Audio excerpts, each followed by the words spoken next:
પ્રકરણ 4 ચાલો ચરણ ઉપાડો. વિદ્યાર્થી મિત્રો, કવિ સુરેશ પુરુષોત્તમદાસ દલાલનો જન્મ મહારાષ્ટ્રના થાણા ખાતે થયો હતો. તેઓ ગુજરાતી કવિ, સંપાદક, અધ્યાપક, નિબંધકાર, વિવેચક, શિક્ષણવિદ, વૃત્તપત્ર કટાર લેખક હતા. તેમણે 18 કાવ્ય સંગ્રહો, 7 બાળ કાવ્ય સંગ્રહો, નિબંધો અને વાર્તાઓ પણ લખી છે. તેમને 1983માં રણજીતરામ સુવર્ણચંદ્રક એનાયત થયો હતો. ચરણ ઉપાડો એ રાષ્ટ્ર સેવા માટે આહ્વાન કરતું કૂચ ગીત છે. કવિ સૌ નાગરિકોને આમંત્રણ આપે છે કે તેઓ પોતાના ઘરના દ્વાર ખોલી સાથે મળીને આગળ વધે. સામાન્ય રીતે સૈનિકોની જેમ પરેડ કરતી વખતે અથવા તાલબદ્ધ રીતે સરઘસમાં ગવાતા ગીતોને કૂચ ગીત કહેવામાં આવે છે. તેમાં સામાન્ય રીતે લોકોને રાષ્ટ્ર માટે સજ્જ થવાની હાકલ કરવામાં આવે છે, તેમજ પડકારો ઝીલવા આહ્વાન પણ કરવામાં આવતું હોવાથી શૌર્ય ગીત પણ છે.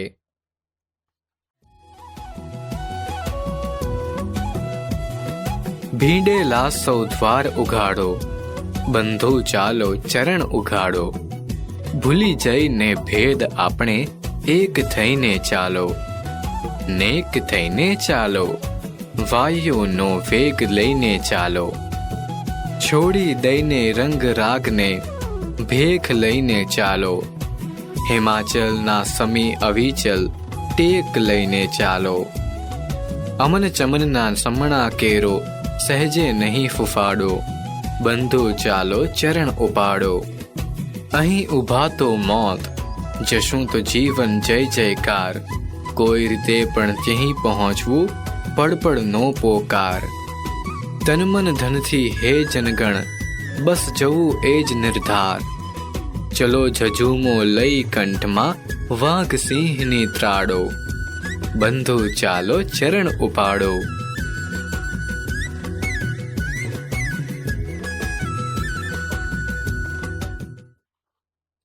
સારાંશ. અહીં કવિ કહે છે કે બધા ભેદભાવોને ભૂલીને એકતાથી આગળ વધવું જોઈએ. એકમેળ થઈને વાયુની જેમ ઝડપથી આગળ વધવું જોઈએ. કવિ પોતપોતાના રંગરાગ એટલે કે હિત અને શોખને છોડીને યુદ્ધ માટે તૈયાર થવાના સંકેત આપે છે. હિમાલયની જેમ અડીખમ અને મજબૂત બનીને આગળ વધવાની વાત કરે છે. શાંતિ અને આરામના સૂરને ભૂલાવી દઈને શાંતિના ભાવોને હવે મહત્વ નહીં આપવાનું કહે છે. જો આપણે સ્થિર રહીશું તો આપણે મૃત્યુનો સામનો કરવો પડશે, પરંતુ જો આપણે આગળ વધશું તો જીવનમાં સફળતા અને વિજય મેળવીશું. દરેક રીતે દરેક પ્રયાસ સાથે આપણને મંજિલ સુધી પહોંચવાનું છે, અને તે દરેક પળમાં આપણી અંદરથી આવતું સંદેશ છે કે આગળ વધવું છે.